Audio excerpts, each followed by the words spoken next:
Bueno, yo decía muy poco tiempo, así que les cedo la palabra para telegramas.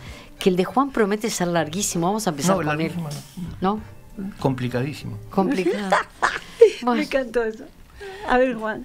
O el tema que quedó ausente acá es el discutir la divinidad de Jesús. Y yo quiero mencionar... Pavada de tema. El tema de la divinidad de Jesús comienza con Pablo, es decir, la prédica de Pablo 30 años después de la muerte de Jesús plantea el tema de la divinidad en las epístolas. Luego este tema sigue como hasta el siglo III, ¿no? Como hasta el siglo III sigue la polémica sobre la divinidad hasta que se logra escribir el credo de Nicea.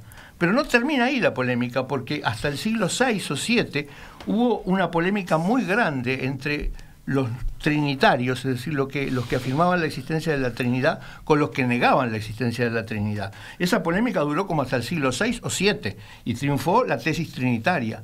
Pero la polémica no terminó allí, siguió hasta el siglo X en el famoso cisma de Occidente. Y hoy la volvés a plantear tú. En el cisma de Occidente entre la iglesia romana y la iglesia bizantina, en la modificación del credo, es decir, el credo católico tiene una palabra más que el credo ortodoxo, que es la palabra filioque.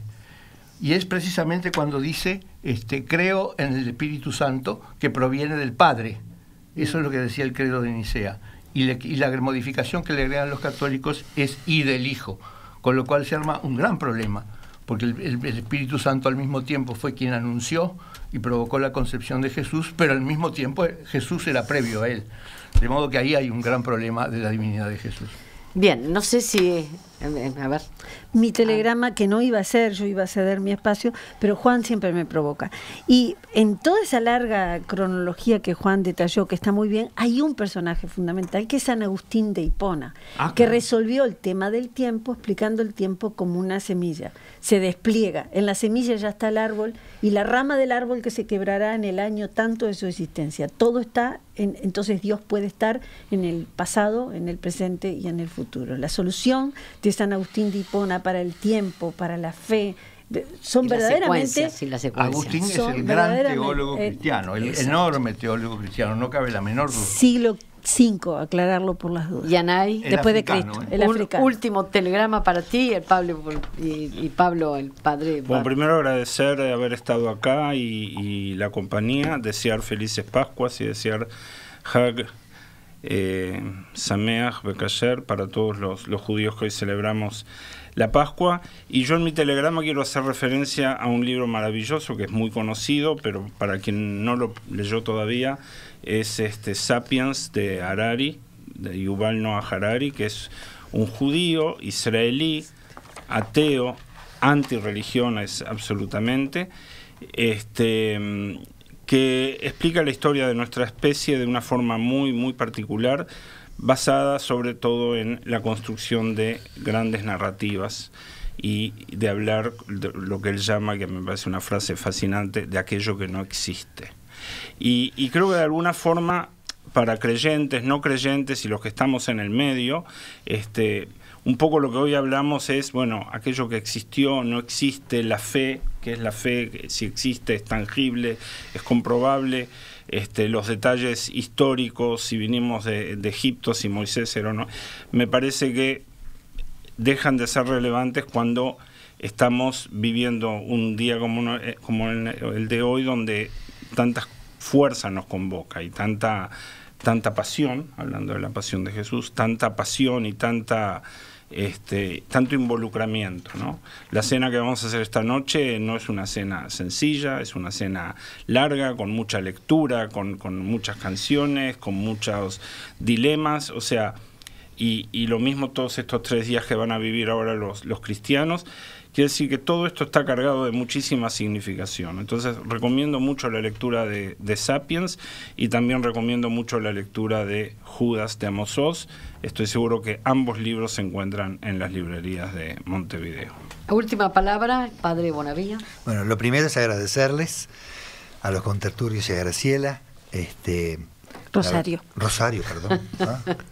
Yo soy el que muchas veces escucha este programa y aprendo muchísimo.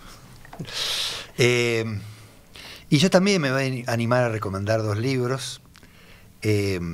Uno es un diálogo que después se transformó en libro entre Umberto Eco y el cardenal Martini. Es muy interesante todo el libro, son cartas en las que uno propone y el otro responde.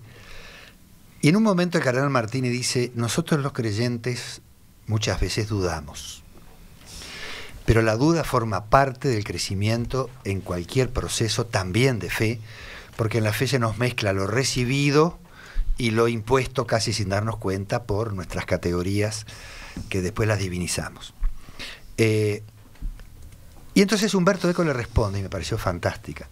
Bueno, yo le voy a decir al cardenal Martini que los ateos también dudamos. Y yo le voy a explicar por qué yo dudo. Porque yo soy muy consciente de las limitaciones y a veces las miserias del ser humano. Y cuando veo la propuesta de Jesús digo, pero ¿cómo se puede haber llegado a esto solamente a partir de lo que es la experiencia humana en su realidad más cruda, digamos? Y me cuesta pensar que la práctica de Jesús, la historia de Jesús y su mensaje, no tenga algo que ver con lo que llamamos Dios, con lo que ustedes llaman Dios. Y el otro libro es de una judía, para mí un libro fantástico, que es su diario personal, que se llama Etty Hillesum. Una judía que pasó por el Holocausto. Una judía que pasó por el Holocausto, terminó ella en Auschwitz, ella y toda su familia, y que a partir de un ateísmo bastante inicial, bastante fuerte, va haciendo todo un desarrollo personal en donde habla de Dios, pero no desde la tradición cristiana o judía, sino desde lo que experimenta en el centro del dolor de esos judíos, como una capacidad de amar y de curar heridas, que para ella es la forma que toma la salvación de Dios en la historia. Ana Ribeiro, Juan Gromponi y Anay Silverstein, Pablo Bonavía, muchísimas gracias por esta mesa especial. Y bueno, por supuesto, me resta tan solo desearle a ustedes y a los que nos están escuchando felices Pascuas.